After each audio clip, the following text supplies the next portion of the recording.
All right, what's going on, everyone? Welcome into this episode of the Chiefs Zone Podcast. My name is Farzin Vasugian. We are here live on a Monday night. It's been a while since we've last done an episode of the Chiefs Zone Podcast. Hope you guys are enjoying life right now. Like I said, been a little over a week, but we're back now, back into the swing of things here. Got a lot to get to here on this episode of the Chiefs Zone Podcast. Just kind of want to, as we always do each and every single Monday, just talk about the states, the Chiefs, their current state right now at 5-4, coming off the bye week. I think there are a lot of mixed reactions about the Chiefs coming off the bye, and I'll get into that shortly. But I'm going to try to drop the temperature a little bit with the Chiefs, because I'm seeing a lot of mixed reactions right now about the team. And I said this last week after the loss to Buffalo. I said the Chiefs will be okay. The Chiefs will be fine. And I got a lot of mixed reactions. I got some strong pushback. Listen, I don't care what non-Chiefs fans have to say, but I'll address some of the narratives out there from non-Chiefs fans. But there are a lot of Chiefs fans that push back against me saying the Chiefs will be okay. Something I've said before in the past whenever Chiefs fans are down on the team right now, which is totally reasonable. I don't expect Chiefs fans to feel thrilled about what happened last week or the week before, rather, however you want to phrase it, in Buffalo. But I think Chiefs fans need to tone down the rhetoric a little bit. I'll get into that in a moment. Also, some news in and around the NFL, including a former Chiefs player. He has landed on a new team, and a former Chiefs coach has earned himself a little bit of a semi-promotion, if you can call it that right now.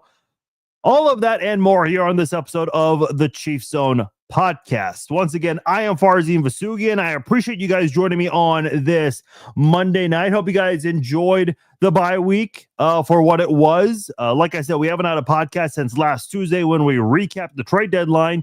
So no live streams, none of that since then, and we are back now, and there is a lot to get into. If you guys want to attend any Chiefs games, obviously the Chiefs are on the road this week. You still have a chance to go visit them in person in Denver. We've obviously got college football that is slowly starting to wind down prior to bowl games coming up. College basketball, that is going on right now. NBA, NHL, all of that happening. If you guys want to catch any of the action, all you have to do is go to SeatGeek.com or download the SeatGeek app. That is what I use to get my tickets, whether it's sports, concerts, whatever it is you want to attend. SeatGeek is the place for you to go. And if you're a new SeatGeek customer, you can use my promo code Farzin and save $20 off your first purchase from SeatGeek. Go to SeatGeek.com at checkout. Once you pick your tickets, new customers can enter my promo code Farzin and save $20 off their first order from SeatGeek. Alonda says on time. Alonda, you already know this. No one's ever too late to tune into the podcast. No one's ever too late. All right. I see your comment, Bob. Second half. Let's go. Yes. So here's where I want to start tonight on this podcast. Talking about the Chiefs and their current state right now at 5-4. There are a lot of mixed feelings out there. I think there are some Chiefs fans who are kind of calm and relaxed right now. Certainly not thrilled with everything that's happened up to this point, but they still feel pretty good about the Kansas City Chiefs' chances moving forward. Then there's another side of it where a lot of people in Kansas City feel like this is a big concern and they're hitting the panic button already. I know Andy Reid was asked today about whether there's a sense of urgency considering the Chiefs are out of the playoff picture at the moment. And, listen, Andy always has interesting ways of answering some of these questions, but he basically wrapped up the answer by saying that given the parity in the league, not paraphrasing, but he said, given the parity in the league, there's always got to be a sense of urgency. And he's right. He's certainly right. Here's my thing. The Chiefs are at 5-4 right now. They're looking outside of the playoffs. And I get all these comments.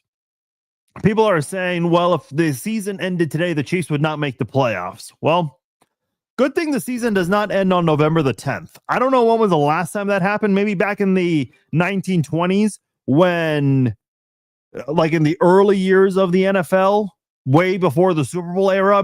That's when seasons ended in November. But right now it's November the 10th, and in 2025, the Chiefs, the NFL, I mean, their seasons don't end at this point. Which I always think is funny, because when the Chiefs were in the playoff picture a couple of weeks ago, nobody said anything about, oh, well, if the season ended today, the Chiefs are in.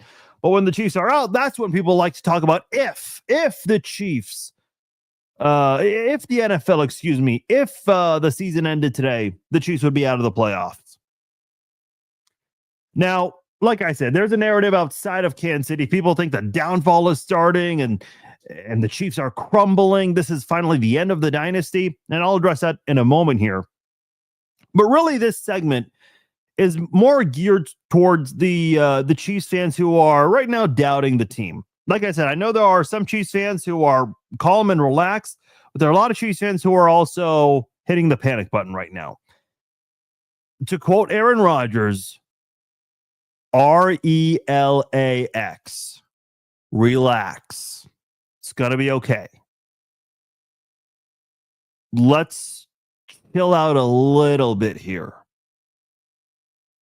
I understand. Listen, what happened in Buffalo could have been better. Was not acceptable for sure.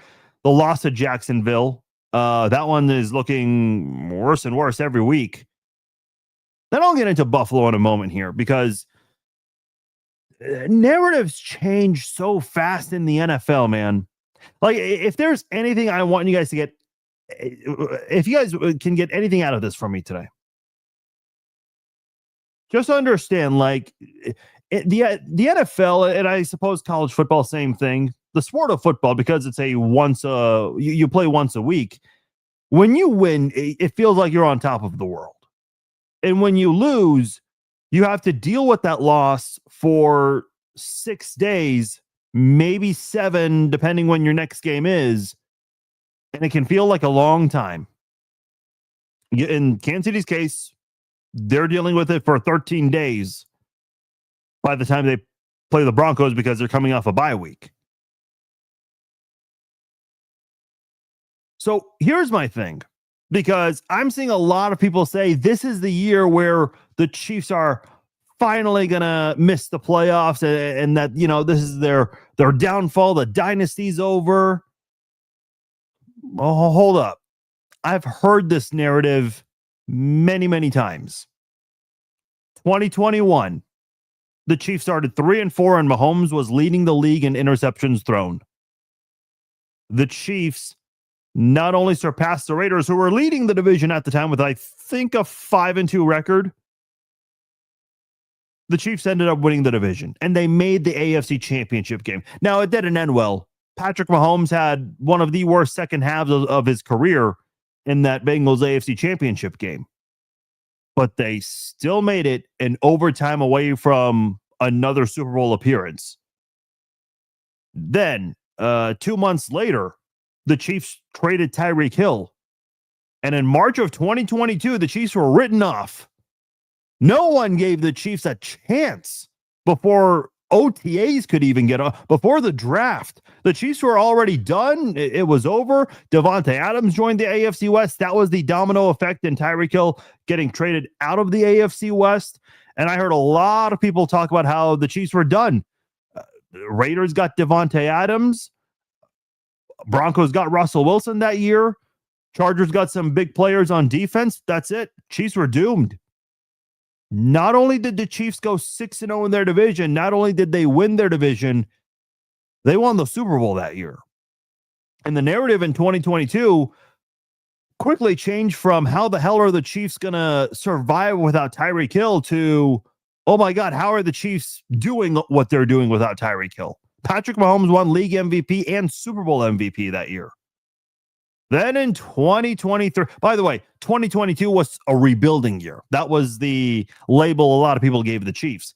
During the 2023 season, you all know that story, the drops. That was a constant, ongoing issue that never went away for the Chiefs.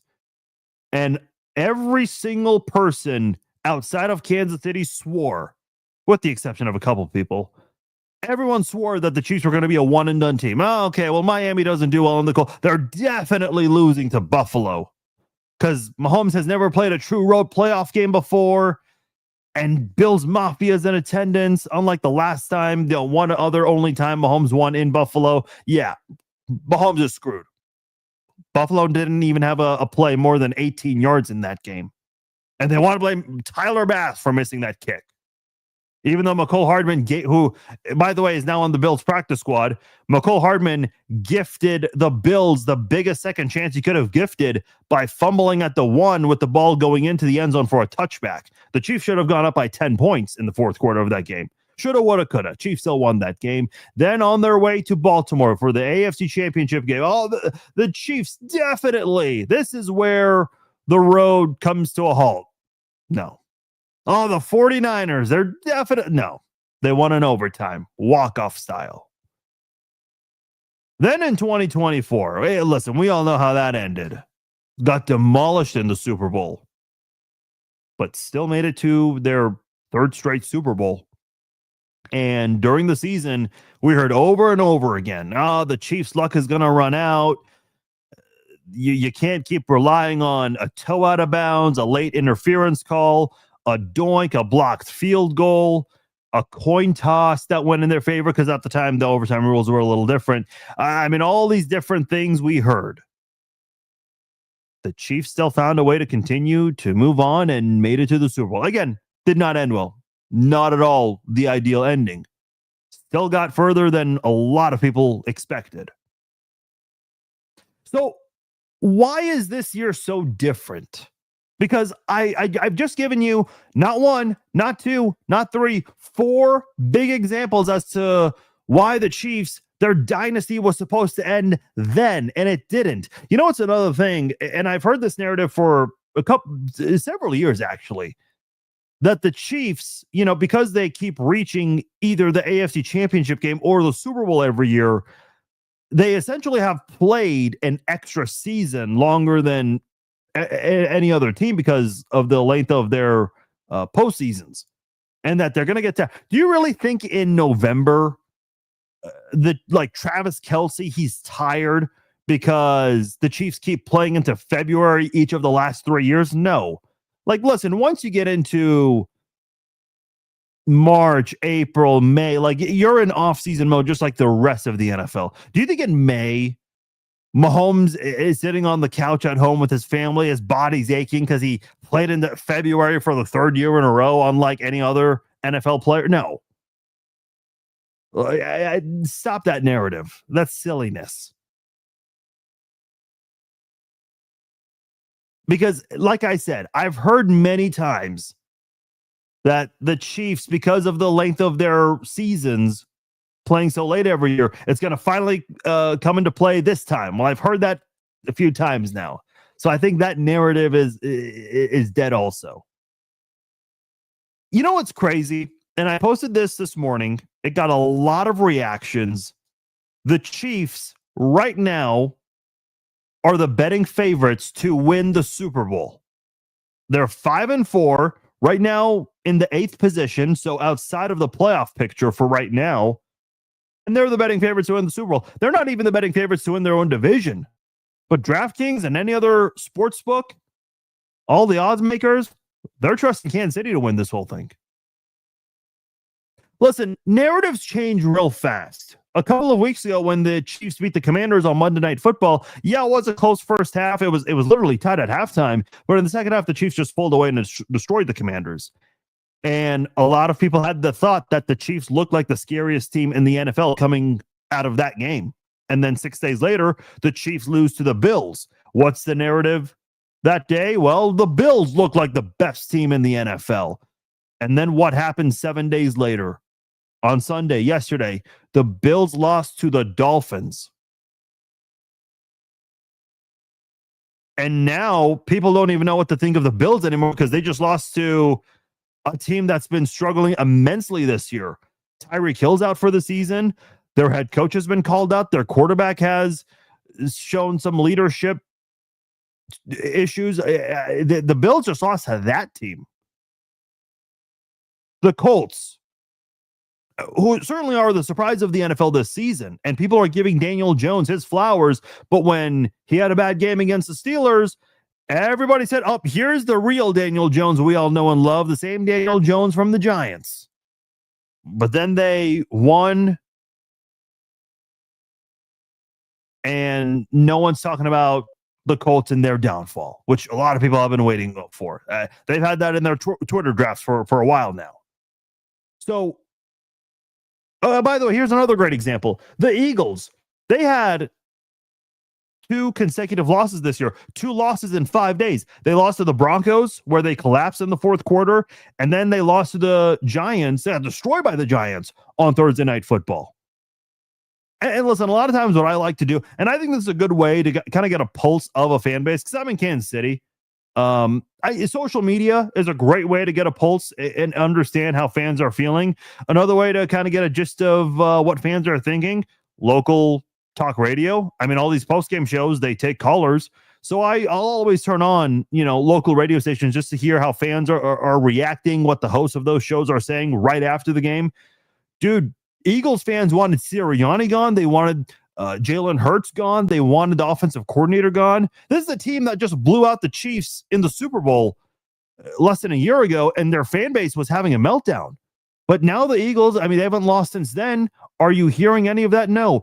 I remember when the Chiefs started 0-2 this year, a lot of conversations in Kansas City, whether or not from fans and the local media, is the game past Andy Reid? Should Andy Reid hand off play calling duties? Is Matt Nagy really an offensive coordinator?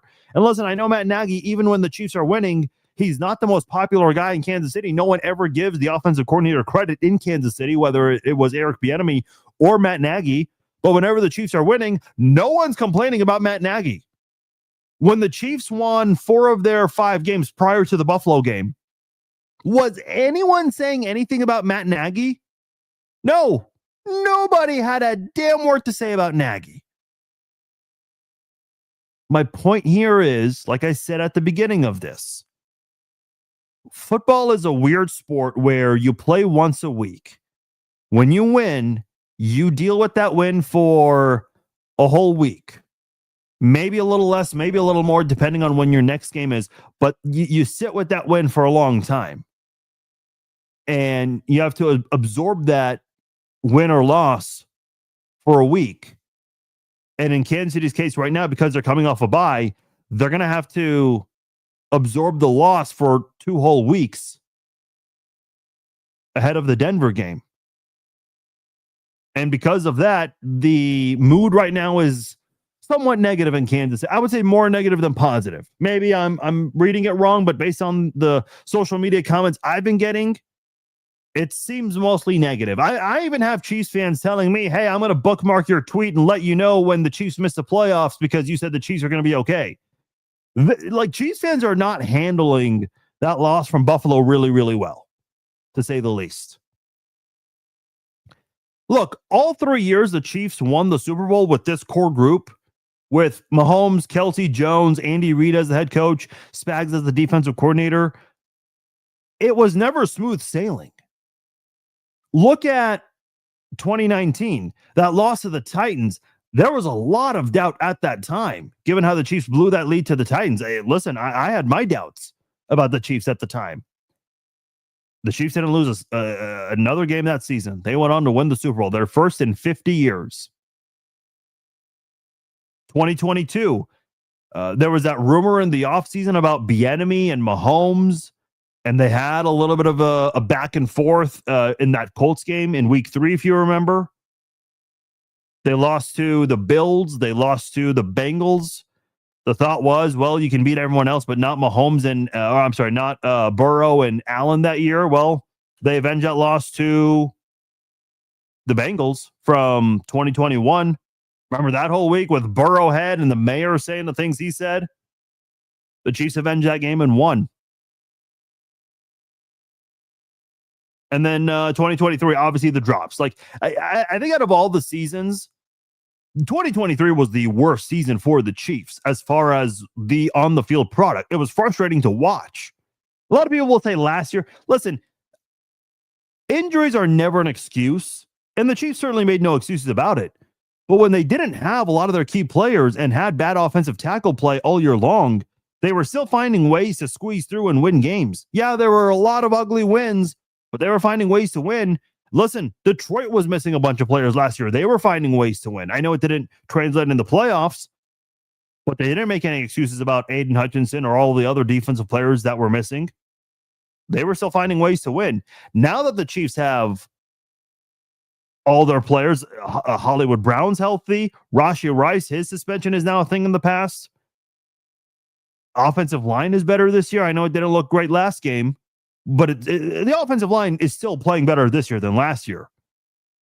The Chiefs' offense is playing much better. Even Travis Kelce said on his podcast, and I know during all these Chiefs games on the broadcast, the announcers keep bringing it up as well. There's more energy from the Chiefs players in the practice facility this year than last year. Last year, they won 15 games. They really only had one true loss in the regular season. You can't really count that last loss against the Chiefs. I mean, record-wise, yeah, it counts against the Chiefs, but it's not really a loss, if you know what I mean. They were not wanting to risk injury for understandable reasons. They had the 1 seed locked up. Like, come on. So my whole thing is this, because I gave you all of these other examples with the Bills, the Colts, the Eagles, just this year alone. People are so quick with these narratives that whenever their favorite team wins, it feels good. Feels like they're on their way to a Super Bowl. And then when they lose, people are hitting the panic button. There are protests happening outside. It feels like people are having a meltdown. I mean, all kinds of negative emotions come out. So to repeat what I said earlier, relax, calm down a bit.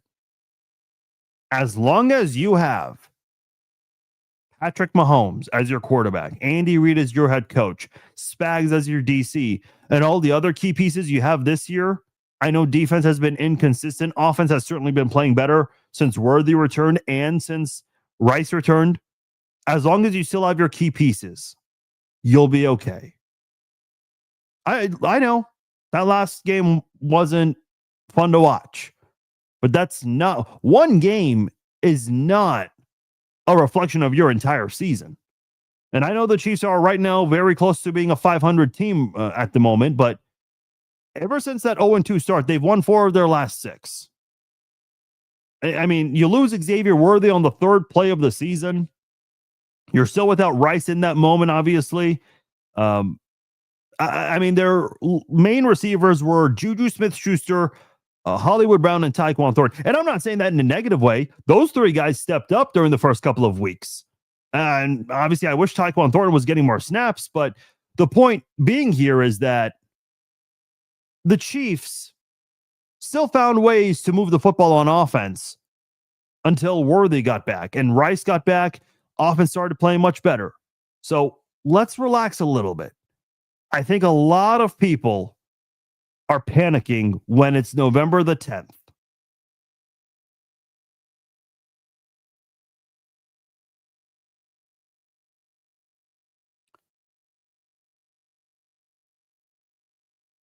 I'm just reading some of the comments here. Yeah. Some of you guys saying not over. How do you guys feel in this moment right now?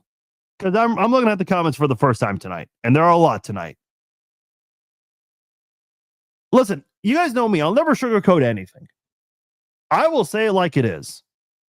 And I've already told you guys, the last game was not good. That Jaguars loss, that's looking worse and worse every week, unfortunately. The good part is Houston did beat Jacksonville. My parlay did not like that, but I guess from a Chiefs standpoint, my fandom certainly appreciates it. MacChan says this year is a little different. There's a lot of great teams in the AFC. The Chiefs got to play hard for 4 quarters. That's why Jones been slacking. That's what scares me. Look, I know there is some criticism around Chris Jones, and I don't disagree with all of that. But listen, there are always great teams in the AFC. When has there not been a great team in the AFC? I mean, for the longest time in the Mahomes era, it started off with, okay, And at the beginning of the Mahomes era, who was the top dog in the AFC? It was the Patriots. That's when Tom Brady was there. Brady leaves. So who are the big boys in the AFC alongside the Chiefs? I feel like really ever since Brady left, the four best teams in the AFC have always been the Chiefs, the Bills, the Bengals, and the Ravens in no particular order. Obviously, the Chiefs number one, because none of those other three teams, except for the Bengals one time, none of those teams have multiple Super Bowl appearances. Bengals only did it one time. And when they had that rematch a year later, the Chiefs won. Listen, Denver's coming off a win over the Raiders. It's always fun to beat a division rival. It's always fun to beat the Raiders. Now, that Thursday night game might have been one of the most boring games of the season. One of the most boring close games. Is that fair to say? One of the more boring one-possession games, because no one was ever blowing anyone out in this game. It was never a two-score game at any point during Thursday night football. But the way the Broncos won was weird. And like I told you guys earlier, I think the best way to kind of get a pulse for things as to how fans feel, social media and local radio. So I turned on local radio in Denver. Man, the first 5 or 6 callers they took, one guy said, hey, listen, yeah, it's ugly, but at least we're winning. Even compared it to Kansas City last year, how they were surviving and winning all those games ugly. Now, the host of the show was very quick to stop him and say, yeah, but the Chiefs have Patrick Mahomes. The Broncos don't. I mean, listen, Broncos callers, and I apologize, I don't remember the name of the station, for that post-game show in Denver I was listening to, they're all concerned about this Sunday's game, which is crazy because I'm hearing a lot of Chiefs fans, they're concerned about Sunday's game also. So you have a Chiefs versus Broncos matchup where both fan bases have very serious concerns going into this game. And listen, I have my score prediction. I'll give that to you guys later in the week. It's written down. I'm keeping it that way unless something crazy comes up with the injury report on Wednesday. But this is kind of a weird game that can go in so many different directions. If the Chiefs wake up on both sides of the ball and can limit the inconsistencies and be more consistent, then the Chiefs might win in a blowout. If the Broncos are consistent on both sides of the ball, they could win in a blowout. If both sides continue to deal with their inconsistencies, then this might be a close, low-scoring game. I know I said a lot there, but at the same time kind of did not say much, but that is true about this matchup. You could say that about any matchup. I get it, but more so with these two teams because both teams, the Broncos and the Chiefs, they've had inconsistency issues all year long. There's no question about it. Matthew says everyone's patience is wearing thin. They want the downfall right here, right now. No more waiting. Yeah. People are so quick to wanna just write off a team. People were so quick to write off the Chiefs after the 0-2 start. And all those, even Mark Schlereth, after the 0-2 start, when the Chiefs won 4 of 5 games, he's like, yeah, I got to walk this one back.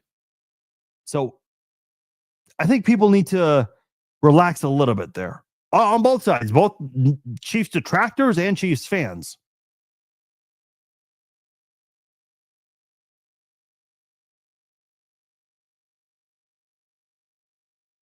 Yeah, kind of like Denver. Yeah, I agree with you, Joshua.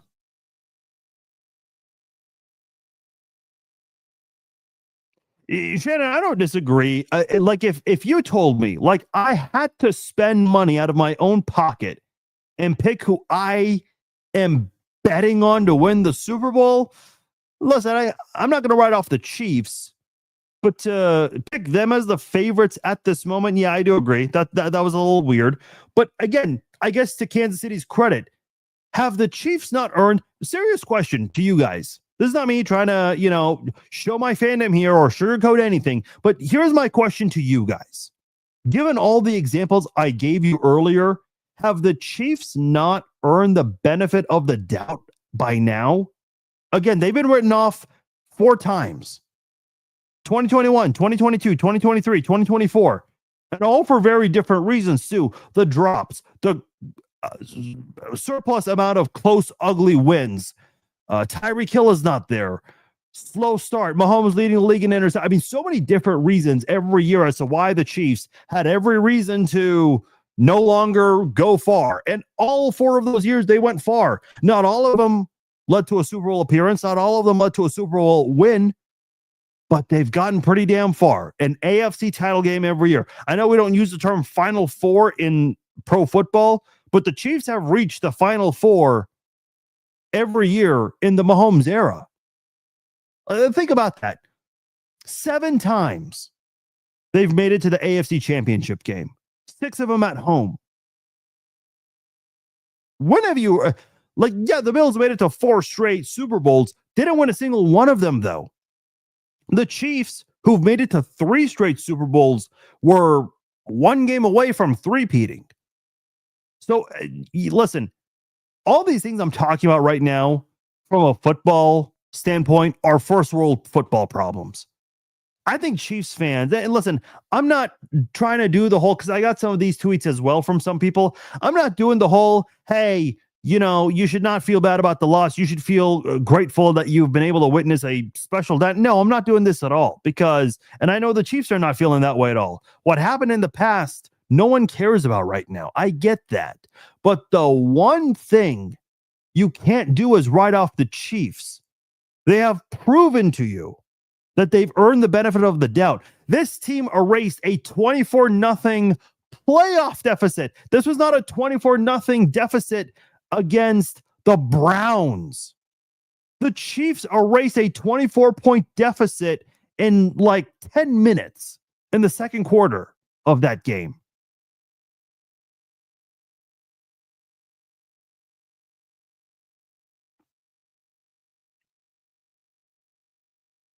Yeah, listen, the Chargers, I know they're not doing too hot right now with their offensive line. They're finding ways to, stay either first or second place.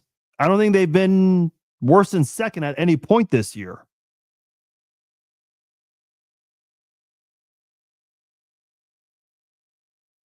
Dan says we went 3 of 13 on third downs. I know that's not playoff worthy.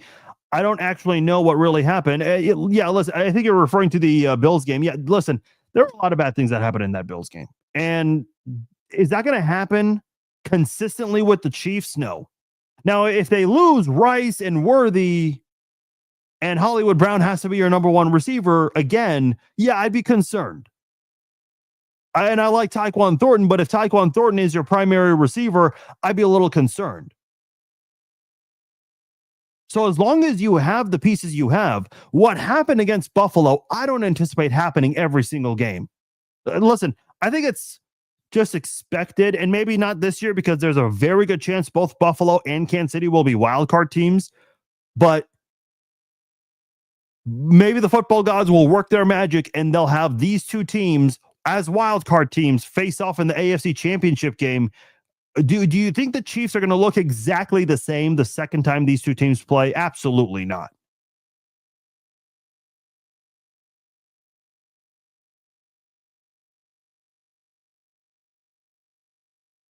I guess we got some trash talk going on in the comments here. And I agree. Listen, I agree with you, Bob. Yeah, Denver, in my opinion, Denver has the best defense. No one has more sacks than Denver since the start of last year. I mean, once this game finishes between the Chiefs and the Broncos, Denver is going to be on a bye week. Denver will still lead the league in sacks when they return from their bye. I think they're leading by at least 12 or 14 sacks. I don't have the exact number in front of me right now. I mean, it is a big gap between 1 and 2 right now in the NFL. Robert says being written off again by most of the fan base. Those 1-score games just haven't gone our way this year. Means we need to step on their necks and score high points. Well, we know Andy Reid's not going to do that because he just doesn't blow teams out. The guy was telling Gardner Minshew to go in victory formation before the 2-minute warning. I mean, I have no problem with the Chiefs going for it on fourth down inside the 5 or whatever it was. I remember Dick Vermeil doing that during a blowout win. Um, so those things happen. But like he was running a QB kneel before the 2-minute warning. Who does that?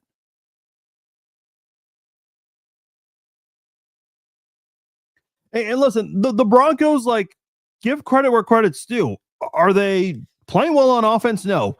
Outside of the fourth quarter of 3 games, the big come from behind wins against the Eagles and against the Giants, and the other fourth quarter was against the Texans the week before, where it wasn't like a big fourth quarter surge or anything like that, but it was still a fourth quarter comeback of some sort where their defense was basically in lockdown mode and they found a way to move ahead. So they've done well in that regard. But outside of those 2 big fourth quarters against the Eagles and against the Giants, what have you seen from Bo Nix? And I listen, this is not me being a Broncos hater or anything like that. I've been saying all year long that Bo Nix and the Broncos offense will get it together. It's November the 10th and they haven't gotten it together. So I think there is valid concern with that Broncos offense right now. Their defense is awesome. But man, and listen, as a Chiefs fan, I'm afraid of that defense. But that Broncos offense, yeah, I got a lot of questions about that offense. I already told you guys, even Broncos fans are doubting that offense right now. Yeah, Chris Jones, listen, Andy Reid was asked about this today, and I see your comment, Joshua, about that.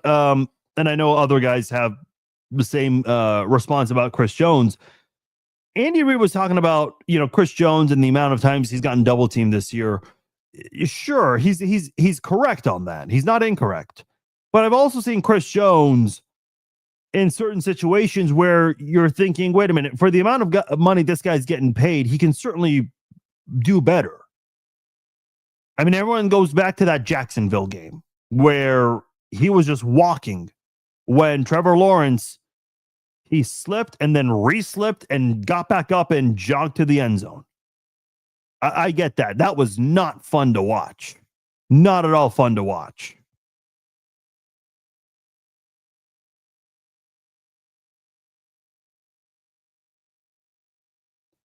Texans and Cowboys games scare me a bit. The Texans game from a defense, yeah. I mean, listen, I would still give the edge to the Broncos, who beat the Texans recently. Houston's defense is legit. Dallas is the opposite, where they have a great offense, but their defense is just off the charts bad.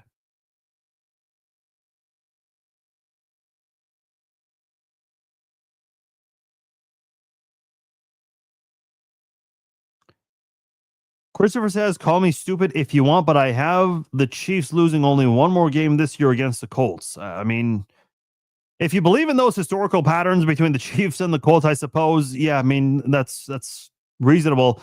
I was told in the offseason, the Chiefs always lose to the Colts because I had the Chiefs beating the Colts. So I don't think you're the only one who thinks that way.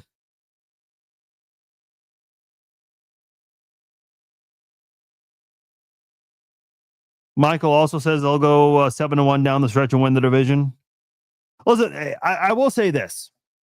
If you really want to have a conversation about the Chiefs winning the AFC West, they must win this Sunday against the Broncos. If the Broncos win that game, I think we're going to have to be realistic and honest here.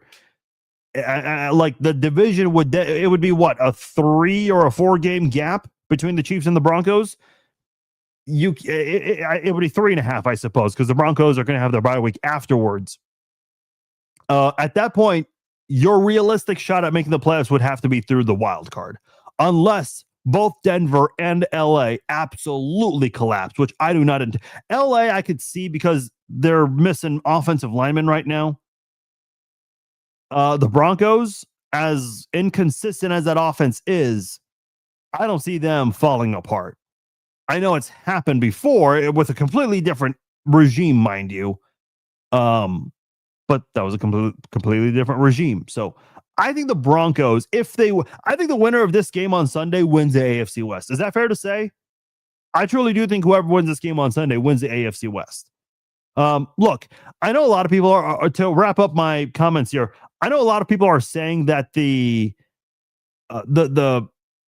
odds makers and the DraftKings betting favorites, all that stuff for the Super Bowl doesn't matter. What do you mean it doesn't matter? I mean, these are used a lot. I know Todd Haley, former head coach of the Chiefs, before he became the head coach of the Chiefs, he was the offensive coordinator of the Cardinals. And if you remember that season, that was when the Cardinals had that miracle season, winning all those playoff games, getting to the Super Bowl.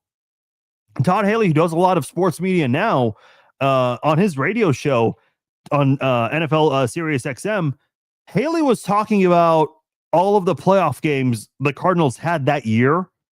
Todd Haley, and I'm sure he had to look it up before going on air and talking about it. Todd Haley was reading off the line for all of those games. So listen, are players ever going to acknowledge the betting lines? Hell no, for obvious reasons. But are they aware of it? You are lying to yourself if you think the answer is no. Everyone know. Listen, when the Patriots were coming to Kansas City for the AFC Championship game, who was it? Wasn't it Julian Edelman? Didn't he create these T-shirts that said "Bet against us"? Like, players know who's favored and who's not. They absolutely know.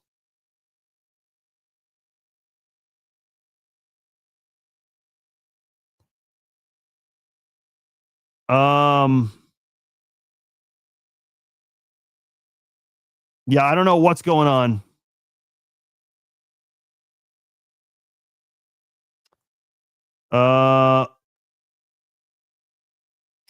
Yes, we're live on YouTube, Instagram. Yeah, we're live everywhere else.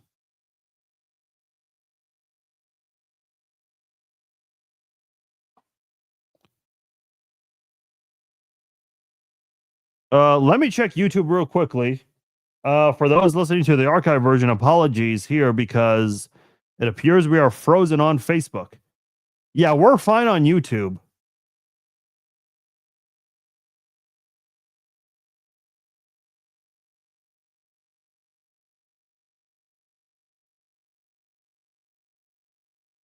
So let me just there. Hopefully, whoever's on Facebook can go to YouTube. I just commented with the link there. I don't know what's going on or why we're. Yeah, I'm looking at Instagram. We're fine on Instagram. We're okay on YouTube. I was frozen for a second on YouTube. That's because I hit pause. Let me just check Facebook real quickly.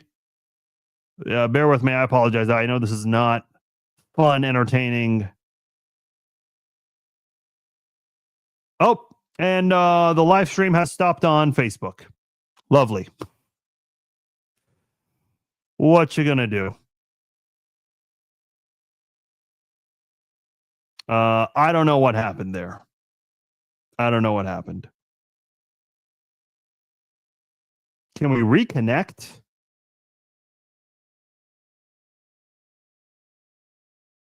Yeah, I'm not. It says we still have.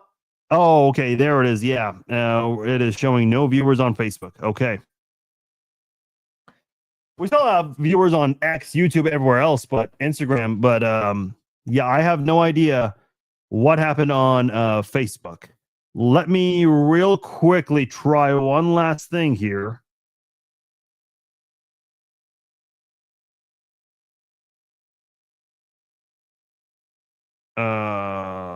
We can keep it that way. Can we have two live streams going on at the same time?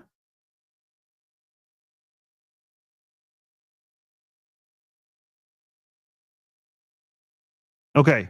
I just started a second StreamYard. I've never done this before. There, we are now live on Facebook. Anyway, I'll give the Facebook people a moment to come on back in. So apologies there. Let's move along here. Enough of discussing technical issues live on the air. But I think we made the point clear here. Some NFL news. regarding a couple of former Chiefs. Let's talk about a former player, Mecole Hardman. He has been signed to the Buffalo Bills practice squad. The Buffalo Bills practice squad. Listen, I like Mecole Hardman. I think Mecole Hardman had a good start to his career, but man, what's happened to Mecole Hardman over the years? This guy has a great skill set. And listen, obviously Mecole Hardman was on the receiving end of one of the most epic moments in Super Bowl history, arguably the most epic moment in Chiefs history. And that should never be forgotten about. He'll never be in the Chiefs Hall of Fame or anything like that. But it is a Hall of Fame moment for sure that everyone's going to remember forever. And this is the story that you're going to tell, your kids, grandkids who are not alive right now, and you're going to explain to them how the Chiefs won Super Bowl 58, despite everything they went through that year. So that should never be forgotten about. But with Mecole Hardman, how is it with his skill set? He can't even get on an NFL roster anymore. He got cut by the Packers after the preseason, but was brought back to their practice squad. Meaning when he went through the waiver wire, no one was willing to claim him. And he went back to the Packers practice squad. They let him go after a couple of weeks, and now he's on Buffalo's practice squad. The skill set Mecole Hardman has, and this is why he got multiple opportunities in Kansas City. They traded for him when he was on the Jets, brought him back. They re-signed him after the walk-off touchdown. Took some time to bring him back. He came back late in OTAs, but there were reasons to keep giving him an opportunity because of the skill set he possesses.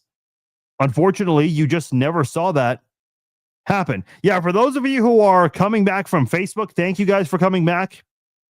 I have no idea what happened on the other stream. Hopefully it doesn't happen for the remainder of this podcast here. But nonetheless, we can't do anything about that. We'll continue on here. But yeah, listen, even if it's the Bills who are a conference rival of the Chiefs, I always wish Mecole Hardman the best. I mean, he, as a Chiefs fan, he gave me, and I think I speak for a lot of Chiefs fans when I say this, an epic moment. Doesn't every sports fan dream of being able to see their favorite team win in a walk-off fashion like that? I mean, look at the Dodgers. They just had an epic ending to the World Series, Game 7. I know it wasn't a walk-off because they still had the bottom of the inning and they were a road team, but I mean, if you're the road team for a baseball game, that's as close as you can make it to a walk-off. The Chiefs basically had that a couple of years ago with Mecole Hardman. Just unfortunate he just hasn't been able to utilize that skill set and be one of the best receivers in the NFL, because I think he should be, but that's just the way it's worked out, unfortunately. Brian Daboll fired by the Giants, former coach of the year, multiple blown leads this year. And you know what's crazy? Both times the Giants blew a big fourth quarter lead. The same week, I had them as my upset of the week. So there you have it. Now, if you're wondering who the interim head coach is going to be, it is going to be a former Chiefs assistant coach. If you remember Mike Kafka, who Andy Reid drafted in Philly and hired him in Kansas City as a quarterbacks coach, Mike Kafka, he left Kansas City because Eric Bieniemy was still the offensive coordinator. He wasn't getting hired anywhere. So Kafka ended up getting an offensive coordinator job elsewhere following the Giant Daboll to, well, I shouldn't say following, but went to join forces with Daboll. And yeah, he was their offensive coordinator there. And I know there were some stories about Patrick Mahomes talking to Daniel Jones and the other quarterbacks who were with the Giants at the time and kind of coaching them up on the offense. Shane Buechele, who is familiar with the Chiefs offense, went to Buffalo and tried out for them, went through their training camp and everything. So anyway, Mike Kafka is now the interim head coach of the Buffalo Bills. I don't know what's going to happen with Matt Nagy. I know there's a lot of talk out there about him possibly getting the Titans job, but Yeah, for those who are still on the other Facebook stream, I already gave you the new stream. Let me just comment real quickly. Where was I? Oh yeah, with Nagy. If he does move on to become the Titans head coach, you have options for who you want as an offensive coordinator. You can obviously hire from within, or you can bring back an assistant coach. You can bring back Eric Bieniemy. You can bring back Doug Peterson, who's out there. You can bring back Mike Kafka, who, listen, I think has been doing a good job this year with Scadaboo and Jackson Dart. But unfortunately, there have been so many injuries. Excuse me, including the two guys I mentioned. Malik Neighbors went out this year. Wan'Dale Robinson, I think, is a good receiver, a good number 2 receiver. But unfortunately, their offensive players are dropping, and that's not good. So I hope Kafka gets another opportunity, but we'll see. If he gets let go, usually when a head coach gets fired, the rest of the coaching staff is let go eventually. If that happens, I think the Chiefs should certainly consider Mike Kafka as an offensive coordinator, if Matt Nagy leaves, that is. Let's see. One thing I did want to mention here. This YouTube TV Disney deal. Now, Bob Iger, the CEO of Disney, he's going to appear on the Manning Cast. Now, the Manning Cast is on what network? ESPN, which is owned by who? Disney, essentially Bob Iger. So the Manning brothers are going to have their boss basically on their program today. Now, let's be honest here. You're not going to ask your boss the tough, difficult questions. I'm sure they're going to address some things. Well, when I say they, I'm specifically talking about Iger. But the Manning brothers are not going to ask the tough questions. Now, is Iger going to say, hey, look, we're willing to work with YouTube TV and end all of this? Yeah, sure. But is he going to take blame for any of it? No, he's going to blame all of this on YouTube TV. In a professional manner, of course, but that's what he's going to do. Look, we're in football season right now. The playoff race is heating up. I mean, we're getting close to bowl season in college football. This should not be happening, man. And then you got, all these young kids that are wondering, is the Disney Channel still a thing? I mean, you're losing a lot of viewers right now. I think I saw on ESPN, or ESPN would never say this, Yahoo Sports, I think it was, they mentioned a significant drop in the ratings recently for Monday Night Football. ESPN does not want to hear that. And when I say ESPN, I'm including the higher-ups over at Disney. They need to figure this out. And listen, this is not a one-time thing with Disney. This has happened over and over and over again. And I'm seeing some people blame YouTube TV and threaten to want to leave and go to Hulu or DirecTV. Listen, I just got rid of DirecTV, and I ain't going back. This is like the breakup you never knew you absolutely had to have. You were in a toxic relationship. You didn't want to believe it, even though you saw it. But then you realize, okay, we gotta make this breakup happen. And that's what I did with DirecTV. So I'm happy to move on from that. Now, I do have ESPN Unlimited, so I'm able to access ESPN content, live content. I know not everyone is able to, so that is a concern. How do I like switching from DirecTV to YouTube TV? I like it, and I still have ESPN Plus and ESPN Unlimited, so I'm still able to access ESPN through the Unlimited stream. But I don't know, man. Listen, I'm a big fan of Marvel and Star Wars, so I have the Disney bundle anyway. And obviously ESPN. Yeah, I do agree. The ESPN app is bad, but that's really the only way to watch some of their content at times, especially if you're a UFC and a WWE fan. That's the only way to even access any of that. I think the problem is a lot of these big corporation companies, they're too cool to want to drop their egos and work things out. And so it's always going to be this constant ongoing battle of who the real Titan is. I don't know, man. That's not for me. That kind of stuff I hate. But that is where we are, and it's going to be the second Monday Night Football now, where this is going to happen. I believe so. Man, I'm just glad it happened before or after rather the Chiefs Commanders game, because I have no idea how people in Kansas City with YouTube TV were going to access that. That would not have been fun to figure out.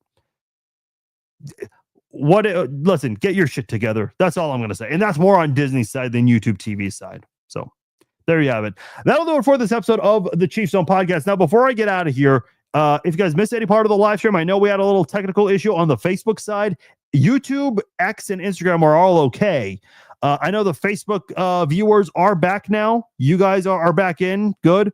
If you guys missed any part of this, hey, it's going to be archived shortly. If it's being weird on the YouTube side of things, you can access it through Apple, Spotify. YouTube has them all in one video clip, so you'll have that to check out later on if you so choose. Also, the audio versions, Apple and Spotify. Now, before I get out of here, the live stream is not going to end yet. Here's what I'm going to do. I did a podcast on Saturday morning with Kevin Patrick Allen. For those who don't know, Kevin Patrick Allen is working on a documentary called Beneath the Shadow. It's a story about former Chiefs offensive tackle and Super Bowl champion Jim Tyre. And obviously, if you're a fan that was born at the time, you know what happened. If you look up the history books, then you also know what happened. Everyone knows the story with Jim Tyre. We had a really good discussion. I'm going to replay that discussion here on the Chiefs Zone podcast. So this live stream is going to continue.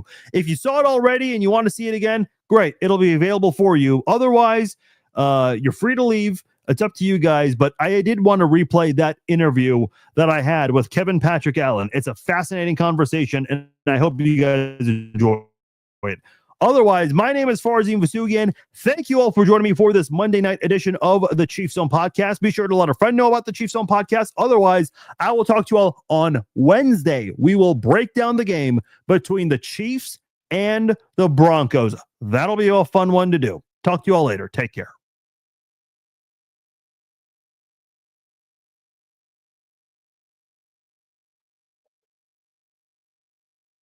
Podcast, Farzin Vasugian here with you on a Saturday. It is the week where the Chiefs are on a break. It is the bye week, but we are going to continue to do our content here on the Chiefs Zone podcast. This is the podcast I've actually been looking forward to doing for a very long time. We have a very special guest joining us in just a moment. His name is Kevin Patrick Allen. If you don't know or have never heard of Kevin Patrick Allen, you'll definitely get to know him on this podcast. He is a storyteller and a filmmaker, and he has been working on a documentary regarding Chiefs Hall of Famer and former Super Bowl champion Jim Tyre. As we all know, Jim came very close to getting into the Pro Football Hall of Fame last year, and right now he is one of the semifinalists and has another opportunity to get in.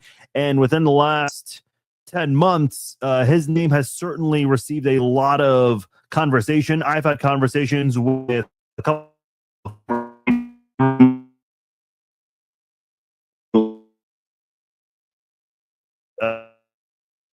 in the process.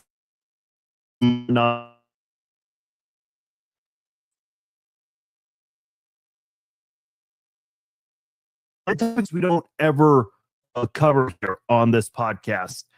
If you or anyone needs help, talk to someone. And if you need to talk to someone, able to reach out to someone close to you personally, the Lifeline hotline is 988. And for additional resources, go to 988lifeline.org. Again, if you or someone you know needs to talk to someone, please reach out. There are resources out there. Again, the Lifeline, you can call or text 988, and you can also go to 988lifeline.org.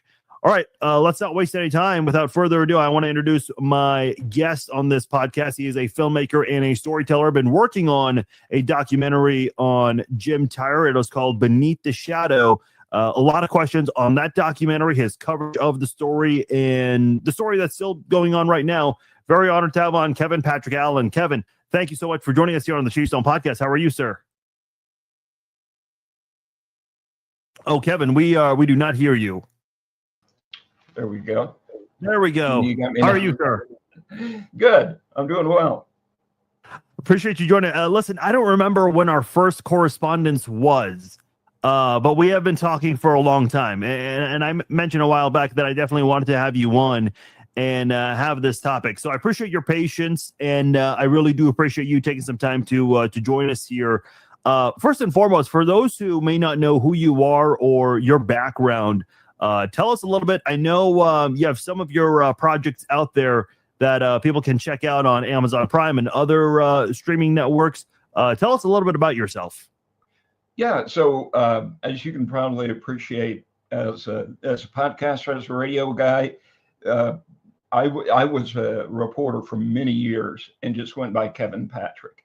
And so San Francisco, Chicago, Washington, D.C., Kansas City, and I kind of went the John Cougar route and came back to Mellencamp, So now my full name is out there, so people are like, has this guy been a documentary filmmaker forever, or where do you come from?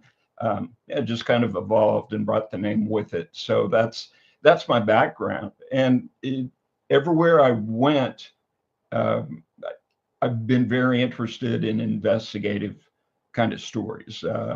My dad was a prison chaplain, and he would take me into the jails and prisons, which that probably wouldn't happen today, but it just kind of set in my mind that so many times what you think you see is not what you see. And that's in good ways and in bad. And so, I mean, that just kind of was the setting that I grew out of. And, like my dad, if he wasn't a critical thinker, if he just bought everybody's story, he'd get himself killed. So you had to have that. But if he wasn't empathetic, there's no point in doing the job. So that, he gave me this weird skill set that I think really, has worked well throughout my reporting and now my filmmaking career. And you have a lot of projects out there. A Good Man, What Comes Next, The Meeting, and I believe What Comes Next, that is on Amazon Prime, for those who want to check that out. Is that correct? It was. I don't think it's on Prime right now, but yeah, What Comes Next was about a X Games cyclist that I did a story on when he was a kid in San Francisco.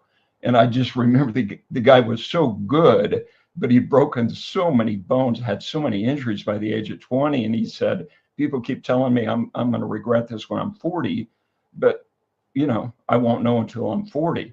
So I just made a mental note and I looked him up when he turned 40, and he happened to live in Kansas City, and we were off to the races. And by the way, you're from Wichita, is that correct? Yeah, that's where I grew up. Well, I went to KU, and I had only been to Wichita, I think, once or twice prior to going to KU, and I think I've only gone once since going to KU. And I always ask classmates when I was a student at KU, for those who say they're from Wichita, I say, what is there to do in Wichita? And every single student says nothing. Not true. Yeah, I mean, some of that it's up to you, right? But I met my wife in high school, and I'll be honest with you, we joke that Rihanna's "I Found Love in a Hopeless Place" it was our song for that reason. But home is home, and I think it's funny that it seems like, quote unquote, kids up here in the Kansas City area, Wichita State's a cool place to go now. Yeah. And when I was in high school, that's the commuter school. You don't want to go to Wichita State. You want to get up to Kansas City or somewhere else. But that's evolved. Well, you have a really interesting project on your hands right now. I know, and I've listened to some of the past interviews that you've done on other podcasts. And I know when you've been asked about Beneath the Shadow, which is the story on Chiefs Hall of Famer and Super Bowl IV champion Jim Tyre, and a Hall of Fame nominee right now. I know you've said that the documentary is in post-production. It has not been released yet, but I would imagine there's been some updates to the story, given that around 10 months ago, there was an opportunity for him to get into the Pro Football Hall of Fame, came very close to my understanding, and we'll dive into that a little more later on. But you've been working on the story for quite some time. How did you get started with getting into this story? It started because here you've got a guy, and I didn't know it at this time, who was the Super Bowl IV team captain, or one of the team captains. He would have been the first Chief in the Hall of Fame, aside from Lamar Hunt, first player. And I never heard of him. And the only way that I even stumbled upon his name was that the person who cut my wife's hair, my wife just talked about how much she admired this woman, does nice things for people, listens to everybody, but nobody really knows a whole lot about her. Well, that's Jim Tyre's daughter. And so as eventually I came to find out, Tina's dad played for the Chiefs. I thought, yeah, I'm sure he did. He's probably a practice squad player. I don't know the name. And then when I looked it up, I mean, how do you have the accomplishments that he did? And as a fan, I don't know the name. Now I get that he's an offensive lineman, but if you go to 9 Pro Bowls, 6 first team, you're the team captain, there's no way you don't know. So that's what really got me starting to poke around. And then what finally set the hook was I asked Tina if she would talk to me and bring her siblings. And listen, I had been a reporter long enough. I know that you find your parents, you hear their deaths, from your room. Your life is not the same. Most people go off the rails to at least some degree. And to meet the 4 kids, and how in the world are you all as stable and as good people and as put together as you are? There was just so much that, like, I got to get into this. When you had an opportunity to talk to them, I would imagine at some point the incident came up. To what you've been told, what happened between Jim Tyre and his wife on that dark night? Yeah, that's part of what's interesting, is that everybody has a version of it and almost nobody's correct. The family signed paperwork to allow me to get all the documents, photographs of the crime scene, the pre-autopsy, where the bullets went. I mean, everything. And then I interviewed people that knew about it. What happened was not a squabble. There was no argument. There was no, wrestling, fighting. It was a man who, in the middle of the night, 4 a.m., stood on his side of the bed, fired a gun at his sleeping wife and missed.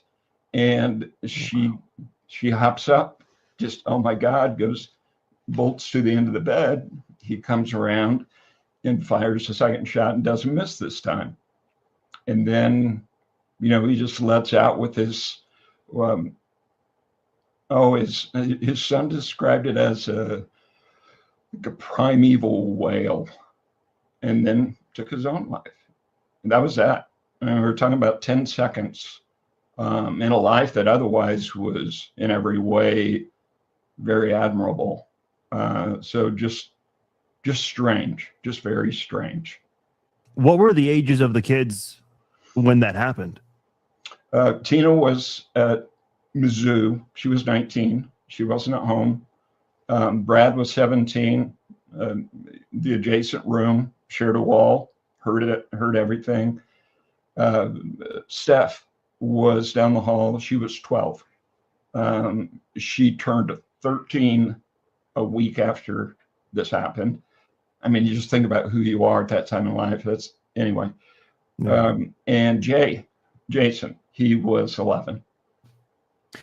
I know. I had the honor of meeting Jan Sinrud about 5 or 6 weeks ago at Duran Cherry's golf invitational event, raising money for his foundation. And could not have been a nicer guy. And I had no idea that he was connected to Duran or was involved with his charity in this way. So, I introduced myself to a lot of the players who were there and had a chance to talk to them, and Jan included.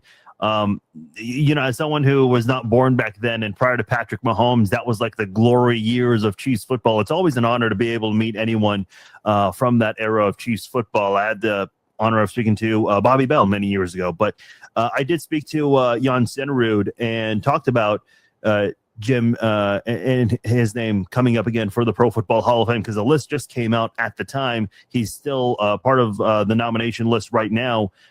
Jan mentioned that he had nominated Jim Tyre, and I'll be honest, even all my years of talking about the Chiefs back when I covered sports for a living, I had always wondered how the nomination list would come out, and he had mentioned that he had nominated Jim. I would imagine you have some familiarity, because I know you've spoken to some of Jim Tyre's teammates. Can you give us maybe an insight as to specifically how that nomination works? Is it just simply, a teammate or a former player who nominates them? How does that all work? You or I could call the Hall of Fame and nominate somebody. That's the match that lights the process, but you don't have to be qualified or anything to set that in motion, is the way I understand it. It was really beautiful symbolically that Jan started it this time. I feel like we had talked like a week or two before, and so earlier that summer, 2024, as I was working on this project and I found the things that I found, and I just couldn't believe what I found, I decided I can't wait until a film comes out. It's like, I got to get this out there. So I wrote an op-ed and I included some of the details. But this has been misunderstood. Jan read that, we talked, and and there were a small group of Hall of Fame voters too that were real, just sharp, conscientious guys that got it. And I know that that's really the heart of it. It got moving for the first time in 43 years. It got moving. You mentioned his resume earlier. Super Bowl champion, has a lot of all pros and Pro Bowl honors to his name. I've always described it, from the research I have done about what he's done on the field, for younger fans closer to my age, he was basically Willie Roaf before Willie Roaf played in the NFL. Right. For obvious reasons, he has been omitted from the Pro Football Hall of Fame. I know at the time of the murder-suicide, I believe that was his first year, he was eligible for the Pro Football Hall of Fame. He has not been a candidate since then for a very long time, until just recently. Yeah. I know in my conversation with Jan, he had said that CTE was not something, and this is a very important part of the discussion here that we need to get into. CTE is not something that people were aware of in 1980 when this incident occurred. I think a lot of people are trying to use that, not justification for what had happened in the incident, because obviously what happened was horrific, and you can't ever sugarcoat that. But from a football perspective, I think what's trying to be put out there is that people need to consider that CTE was not something that was studied or talked about at the time. And for on-the-field accomplishments, Jim should be in the Hall of Fame. Obviously, voters are not giving that green light of approval because of the incident that occurred. Talk to us about that a little bit with CTE and how that mixes in with all of this. Yeah, it is a really complicated thing, and yet it's really simple as well. In terms of credentials, it's not like if all things being equal, I would go with this guy. It's not equal. Tyre is the greatest player not in the Hall of Fame by a wide margin, and has been for a long time. And there are voters who put together a point system to kind of equalize, wide receiver, quarterback, offensive, so you can measure it. There are 10 guys that have 40 some points on this standard. Tyre's number one at 72. So I mean, yeah, he should be there, and everybody knows that. There's no question there. What people don't know is that this guy was the perfect storm of risk factors were in his life. And he was not aware. The game was not aware. You're talking about a guy who was 6'6", 300 pounds, and his head was so big that the helmets didn't fit.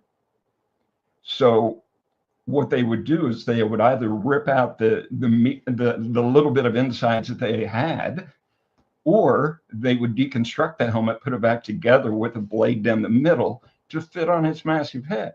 Guess how good that helmet is? It was already bad. It's just, it was a joke. And it was that way when he played for Woody Hayes at Ohio State. And you go through all these high risk components that we now know for CTE, and he hits every one. If you look at him as a data point, it's not like he compares to this guy. It's like Tyre's here, and here's the other guys that have had CTE. So, yeah, I get people say to me, well, so-and-so had CTE and they didn't do what he did. Okay, well, there's a couple ways to respond to that. People smoke and not all die of lung cancer. It's there's different reactions. But to use that analogy, Tyre was going through 7 packs a day. I estimated, based on the fact that he played a record number of games, started a record number of games for the Chiefs, and then his time at Ohio State playing for Woody Hayes, the brutal kind of football they played, that he had 88,000 hits to the head. 88,000. He's just off the charts. Yeah. And what's ironic is a lot of the reason that he had so many is because the guy kept getting back up and going back out there, because that's what people with integrity do. That's what guys that care about their teammates do. And guys who lead people, that's what they do. So to have character and morality be the thing that keeps you out, like, oh, wow. It's just so sadly ironic. I did want to share this quote. This was about a week or two before the Super Bowl. This is from a Hall of Fame voter. He was on the Jody McDonald show. Jody McDonald, one of the greatest sports radio hosts in the media. He was on the Infinity Sports Network. This is from, and I apologize, I'm pulling it up right now, John McClain. He's a Hall of Fame voter. I don't know if you've had any interaction with him. But he was talking. Here's the exact quote. He says he should have been in forever ago. He's a finalist for the seniors. Our bylaws say you can't consider what happens away from football. What he did to his wife and himself wasn't football. If we adhere to our bylaws, if O.J. Simpson came up there today, I wouldn't want to vote for him, but I'd have to. The Jim Tyre debate, it might be that people say Jim Tyre was great, but I like the other guy better. He's basically advocating, because he mentioned last year there were 2 guys that were getting serious debates. Eli Manning was one of them who did not get in, and Jim Tyre was the other. When you hear that, and I don't know how much contact you've had with Hall of Fame voters, what is your reaction to that? That one doesn't really surprise me too much. There were ones that were just, it's morally abhorrent. CTE is not an excuse. This is the Hall of Fame. It's not the Hall of Shame. They were broad brushes that, as if this is all fiction, that there's nobody that you're hurting when you say those kinds of things. Listen, really the only time Tyre's name got brought up for years was when people made these dark humor jokes and stuff on Twitter, and his kids are out there. They're real people. And those kinds of things irritated me for a couple of reasons. Like if you do some research, if you reached out to me, say, hey, this guy's spent X number of years, he's an investigative reporter, he's found this and this, let's see what he found. I could fill you in on so many things, but it's easier just to go the, oh, he was evil route. Um, yeah, I get that it's easier, but the kids, it wasn't easy for them. The in-laws, it wasn't easy for them. They had to go through this and kind of come to the understanding that bad things happen that aren't always bad people. Um, yeah, so the broad brushes mainly is what I found unfortunate. Do you think part of the reason why he didn't get in last year, and again, the jury's still out on his Hall of Fame case, or Hall of Fame status, I should say, because he's a nominee now. I feel like in our society today, there's a lot on mental health and domestic violence. Those things are really brought to light today than they were 10, 15, 20 years ago. I don't think it's, a far-sighted statement to say that some of the Hall of Fame voters are considering those things, because if he gets in, I think, this becomes a big story on cable news that, hey, someone that had this domestic violence incident is now in the Pro Football Hall of Fame. This is a horrible look for the NFL. I think that's what voters are worried about. Right. And that's why you can't just wade into it. You got to go all the way in. And if you do go all the way in, what you find is that there's a story that demonstrates character. There's a story that demonstrates resilience. You find out this is the real history of the NFL as it was then. There are guys behind closed doors for years that suffered, and it played out in ways that weren't violent, but they were bedridden for years. Listen, if you want to talk about character, then embrace all of your past. Don't tell me the little parts that frame you in a positive light, and then at the same time say we're family, because that's not family. The real family is what the in-laws of Tyre were. They were people that, my God, you killed my daughter, but that I can tell, I knew that wasn't you. And so as a result, I'm going to raise your kids and never disparage your name. And when I die, I want your ashes in my casket. That was Martha's dad that allowed that. I just think if you want to talk about character is a complicated thing. And if you want to talk about family is a complicated thing. And yeah, it's really simplistic just to say he was a bad guy. I'd like to spend some time talking about Jim's kids. And I know you've had a lot of contact with them.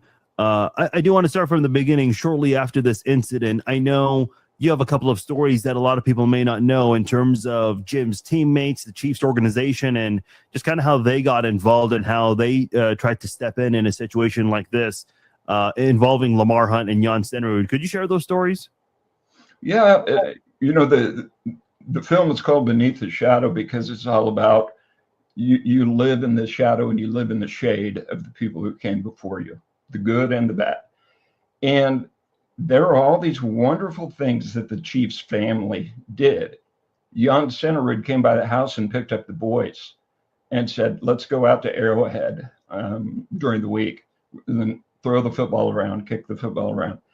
Those guys are middle-aged now, and they independently shared that story with me.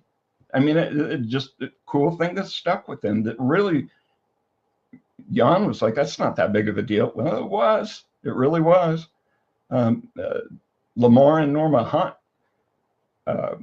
that house I visited where the murder-suicide took place, Lamar and Norma came into that house, sat down on the couch, and talked to those kids. Made them feel like you don't need to be ashamed. Willie Lanier, I probably talked to him 6-10 times in the past year. Just heart of gold guy. Who, gosh, when Tyre didn't get in last year, the phone rings here on my desk, and I pick it up. I got a 20-minute sermon from Willie.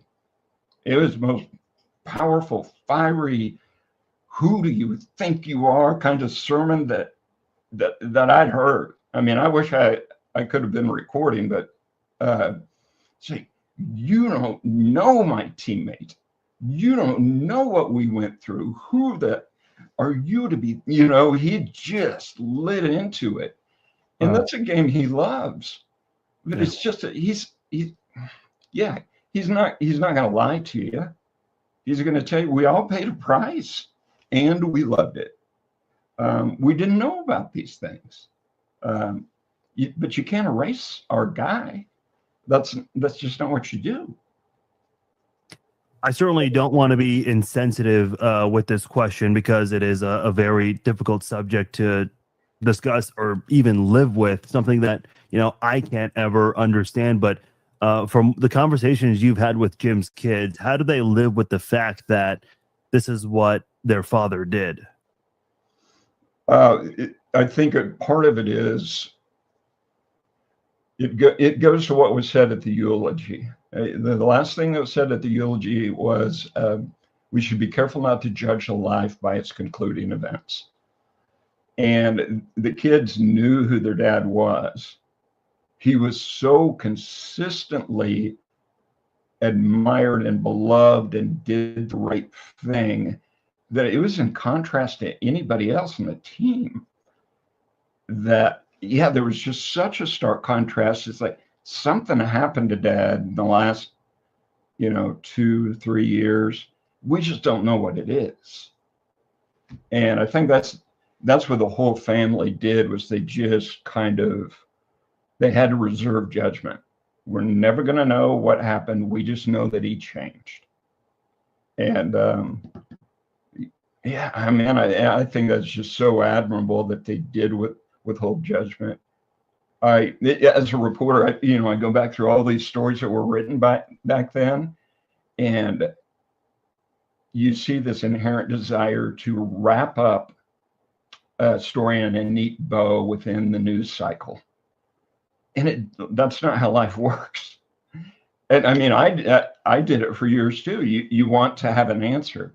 What if that answer isn't going to come for 35 years?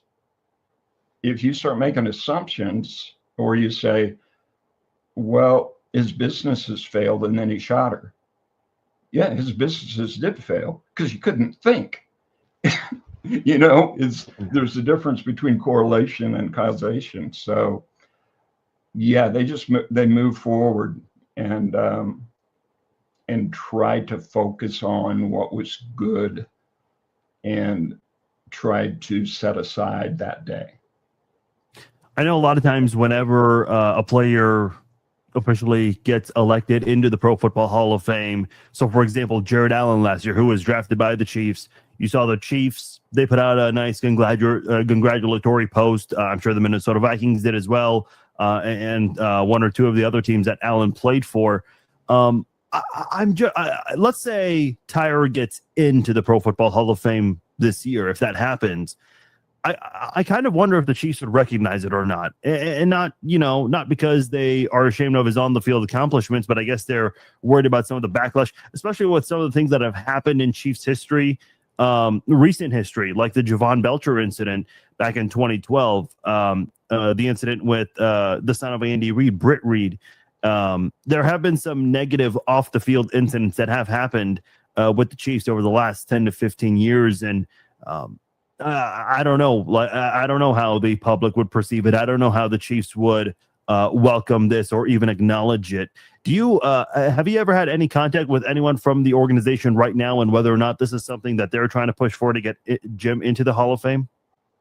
Yeah, I mean, I've had a lot of interactions with old teammates.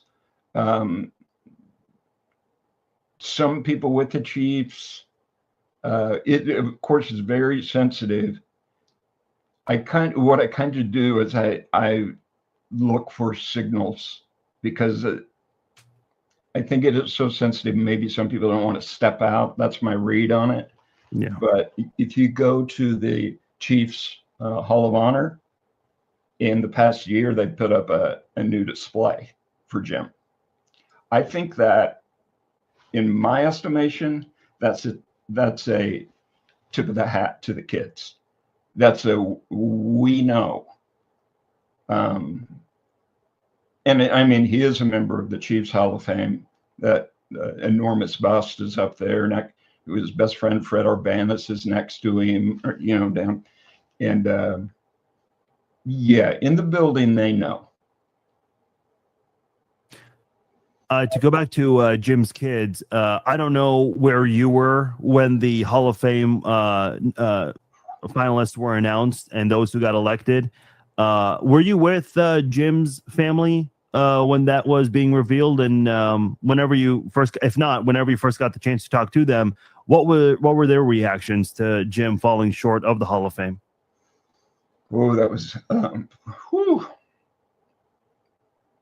that was a bad day. It was a bad day. Yeah. Yeah. I mean, I've told them, and they've told me it's not true, but I put them out there. I ripped off the scab by doing this story. So I felt really bad about it. So it's almost like, if you're going to get these guys to the championship game, you better win. Yeah. I kind of felt like TCU.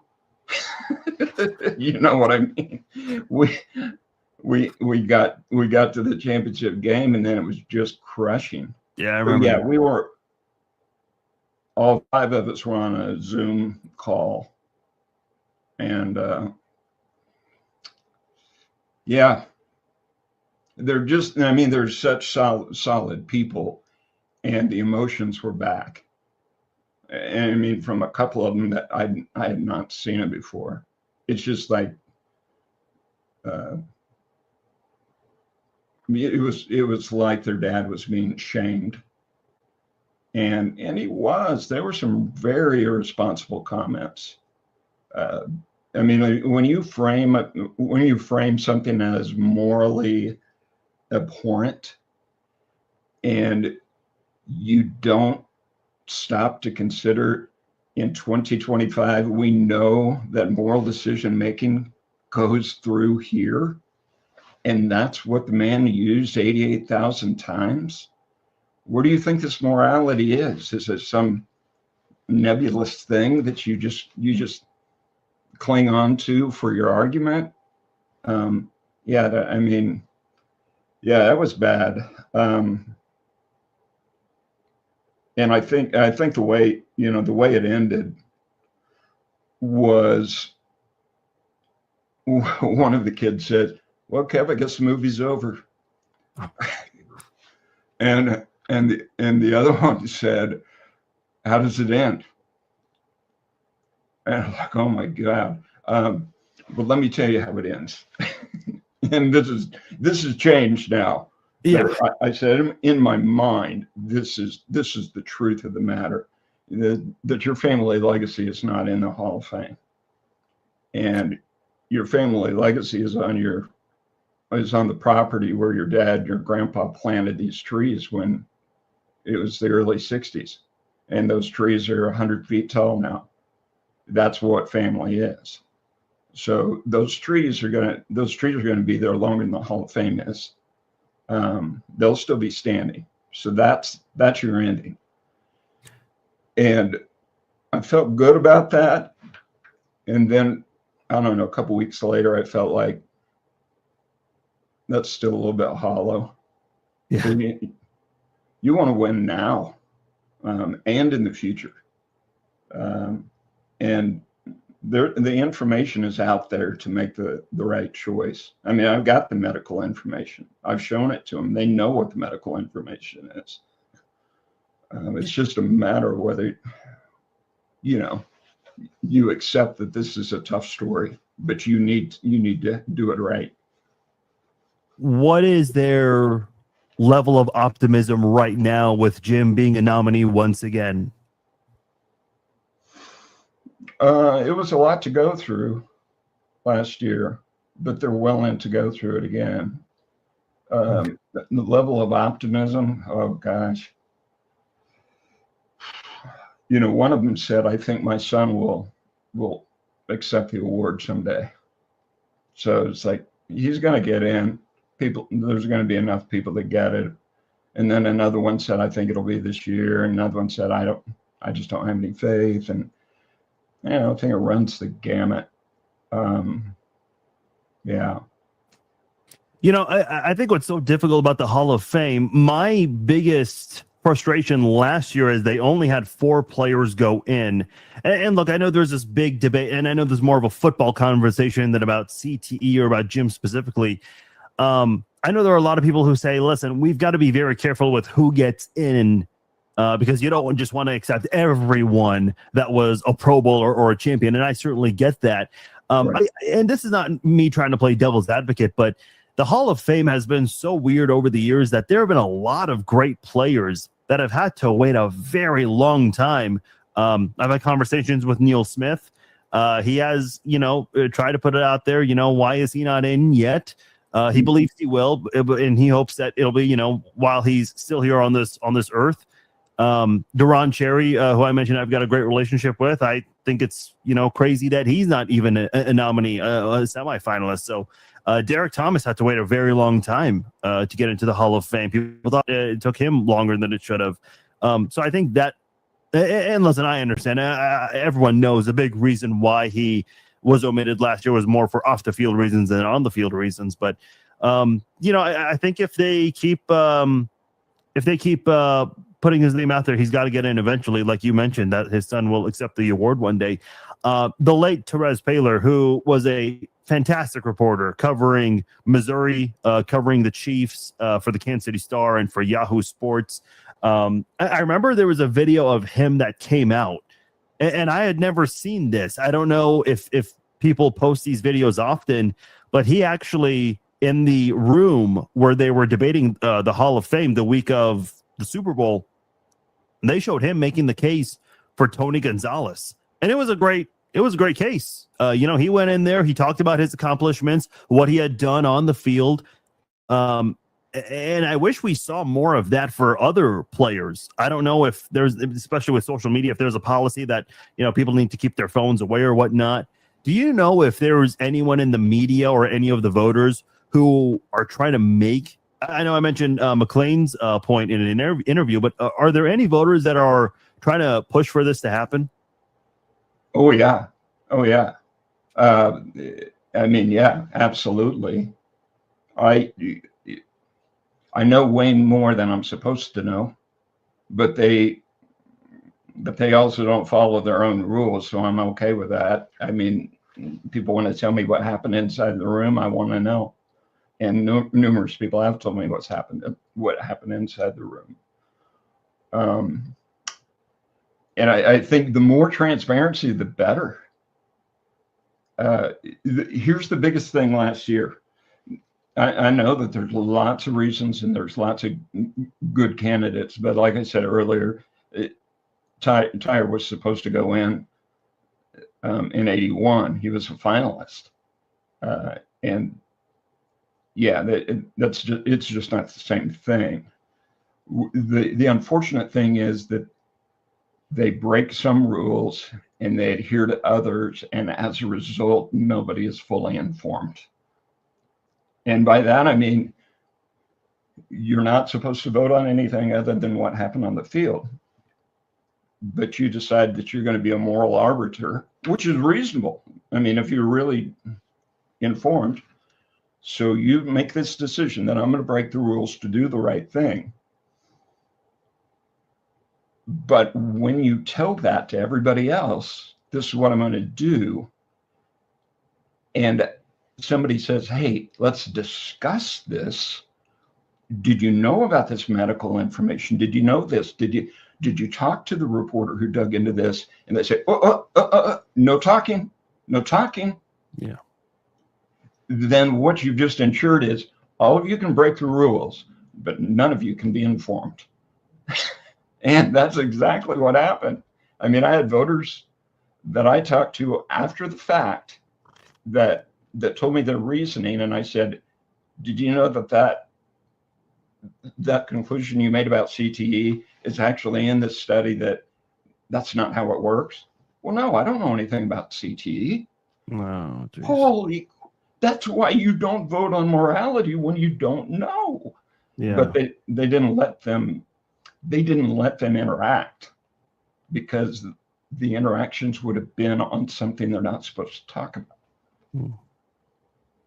You know? Well, yeah, no, I mean, listen, not to go out of bounds here, but we already have politicians who vote on things and they don't even know the specifics on what they're voting on. I mean, that's already bad enough. We already have enough of these things going on. So look, I've always believed, and I used to be a member of Pro Football Writers of America, and they would have us, and obviously Pro Football Writers, that's not the official award that gets handed out at the NFL Honors, but it's still recognized by a lot of people. And I remember when they were asking us to vote for the All-Pro team, and I think I was in my early 20s at the time. And listen, I don't care how old you are or how long you've covered football.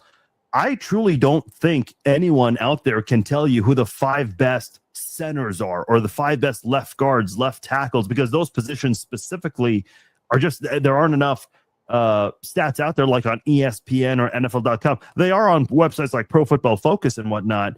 But anyway, my point is, whenever I had to give my my ballot for the All-Pro team, I did the research, because I don't want to give an uninformed ballot to these people. So I've always believed in doing the research, and it's really unfortunate that you're seeing some people not do that.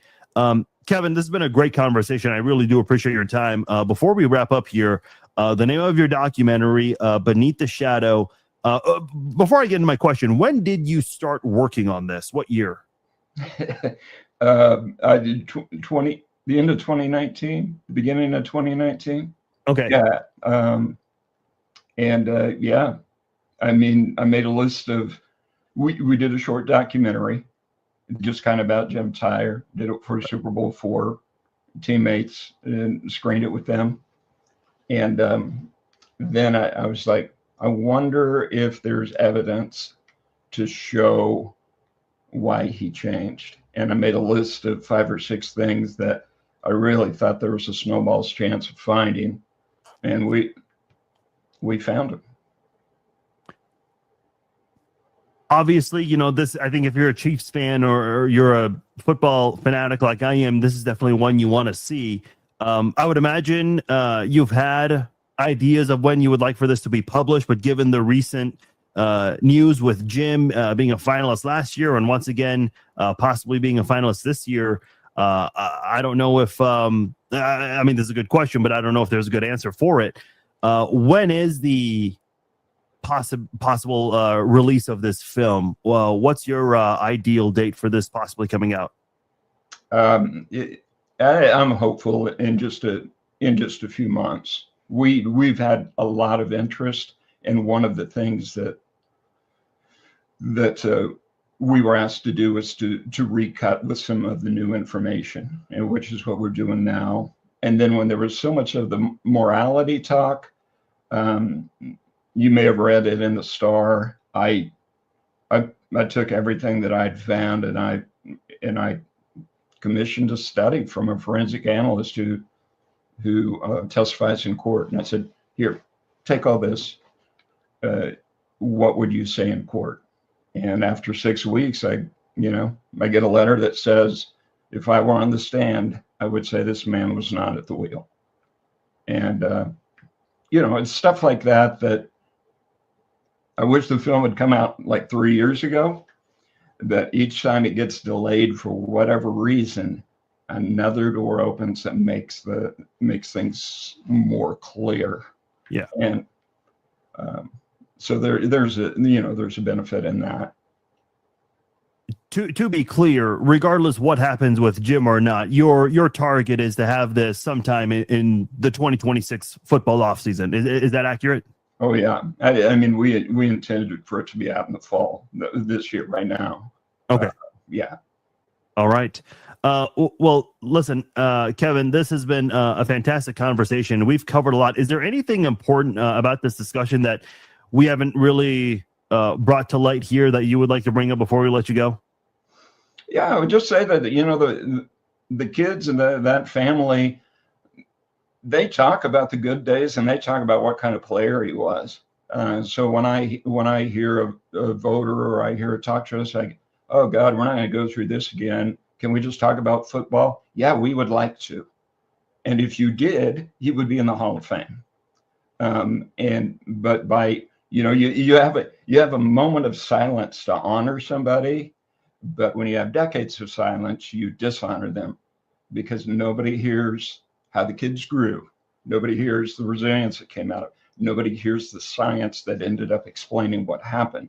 I think the whole family thing, it's difficult for pro football to really call themselves a family. Teammates can, but I think it's probably disingenuous for an institution to do that unless they embrace their whole, the entirety of their past and their present. If people have more interest and if they would like to follow you on social media or get updates on this documentary, how can they follow you and where else can they go to get more information? Yeah, I'd encourage people, voters, anybody that wants to see what I found, my business site, kppllc.net. There's the Beneath the Shadow is there, contact info for me is there, the arguments for and against him, all of those things are there. And yeah, I would tell you that when I went into the project and the kids told me what a great guy their dad was, I've heard that a million times after horrible things that I've covered. Everybody thinks that their loved one who passes was a great person. And I usually dig in. I'm like, this so blew me away that's why I'm so outspoken about it. It's really a travesty that a man can be disappeared. And we really should say Martha's name. Martha was lost in this, and Martha Thayer fought for her husband and her family. And it was a great loss, but it wasn't an evil person. Well, Kevin, I'm excited to see this documentary, and hopefully it does have a good ending to it. I really do appreciate your time here and definitely appreciate the work you have done on this story. And if you guys want to give Patrick a follow on Twitter, I'll post the link below in the comments, but it is at @KPatrickAllen on X. Kevin, would love to have you back on whenever you have a date announced for the release of this documentary. I do want to thank you again for your time, and be well, and we'll keep in touch. Hey, thank you very much. All right. Appreciate it. That is Kevin Patrick Allen, storyteller and filmmaker, joining us here on the Chief Zone podcast. A lot to uncover there. And like I said, if you guys want to follow him for more details, at Patrick Allen, also his business website, kppllc.net. Again, kppllc.net for more information. And there's a tab right there. You'll see it at the top. Can't miss it. It says Beneath the Shadow. And if you guys want to ask Kevin any questions, there's also a contact us form there. It's a very interesting conversation. And I'm eager to see what happens within the next 2.5 months with all of this. And we'll find out sooner rather than later, hopefully.